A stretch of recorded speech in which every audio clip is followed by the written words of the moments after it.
Hey there, students. How's it going? I had some time in between classes today, so I wanted to take a brief moment to share with you another uh, ancient myth from Bulfinch's Mythology, one of my absolute favorite mythology textbooks or books. Um, and this is a really brief excerpt where Bulfinch writes about the unicorn. So, coming from page 315, real quick here.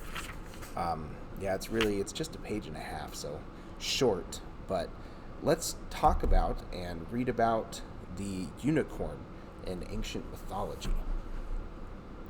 Pliny, the Roman naturalist, out of whose account of the unicorn most of the modern unicorns have been described and figured, records it as a very ferocious beast, similar in the rest of its body to a horse, with the head of a deer, the feet of an elephant, the tail of a boar, a deep bellowing voice, and a single black horn, 2 cubits in length, standing out in the middle of its forehead.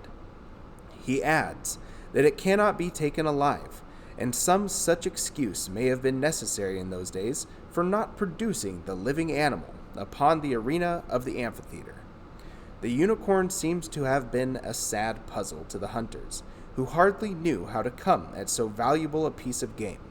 Some described the horn as movable, at the will of the animal, a kind of small sword, in short, with which no hunter who was not exceedingly cunning in fence could have a chance. Others maintained that all the animal's strength lay in its horn, and that, when hard pressed in pursuit, it would throw itself from the pinnacle of the highest rocks, horn foremost, so as to pitch upon it and then quietly march off, not a whit the worse for its fall. But it seems they found out how to circumvent the poor unicorn at last. They discovered that it was a great lover of purity and innocence, so they took the field with a young virgin, who was placed in the unsuspecting admirer's way. When the unicorn spied her, he approached with all reverence, couched beside her, and laying his head in her lap, fell asleep. The treacherous virgin then gave a signal, and the hunters made in and captured the simple beast. Modern zoologists described, disgusted as they well may be with such fables as these, disbelieve generally the existence of the unicorn. Yet there are animals bearing on their heads a bony protuberance more or less like a horn, which may have given rise to the story. The rhinoceros horn, as it is called, is such a protuberance, though it does not exceed a few inches in height, and is far from agreeing with the descriptions of the horn of the unicorn. The nearest approach to a horn in the middle of the forehead is exhibited in the bony protuberance on the forehead of the giraffe, but this also is short and blunt, and is not the only horn of the animal, but a third horn standing in front of the 2 others. In fine, though, it would be presumptuous to deny the existence of a one-horned quadruped, other than the rhinoceros. It may be safely stated that the insertion of a long and solid horn in the living forehead of a horse-like or deer-like animal is as near an impossibility as anything can be. Well, so that's from the words of Bulfinch's Mythology. One thing, and I want to dive into this here real quick, is I love the idea of the unicorn and all of the mythology that surrounds it.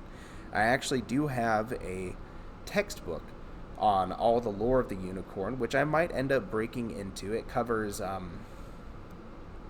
lore from Chinese to Roman to European, all over the place. And it's interesting that a creature like the unicorn, now we just picture it, a horse with a horn who's magical, but more or less, it could get a little bit darker in certain mythologies.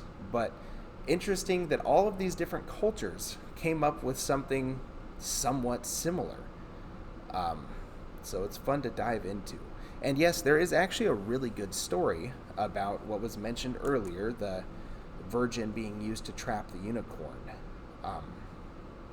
A really good story that I heard on a podcast, I think, where these people were trying to capture the unicorn because the horns were purported to have massive medicinal benefits for anyone who could capture one. And it came to be that it would be anti-poison.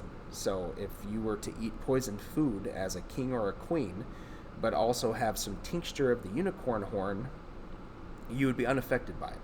So you would really have to not worry about anything as a lord. And perhaps in the medieval times, that was quite a useful thing to have around if it were real.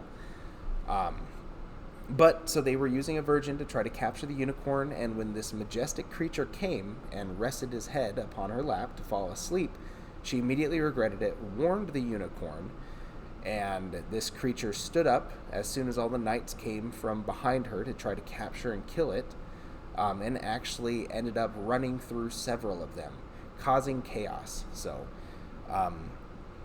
definitely in these tales, they have a reverence for the power of this creature.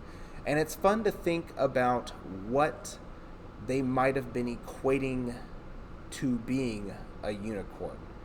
You know, what sorts of creatures, obviously horses, goats, and other creatures that would naturally have horns on their head, why would they equate these or mash them all together to create the lore of a unicorn, to the point where it was widely believed in some cultures for a period of time that these things existed and were just elusive. Interesting stuff to think about, but I'm going to stop rambling on. Like I said, this is just a quick little shorty from Bulfinch's Mythology on the unicorn, and that was fun to share. So all right, students, have a great rest of your day. Stay happy, stay healthy, and stay in the pursuit of knowledge. Bye-bye.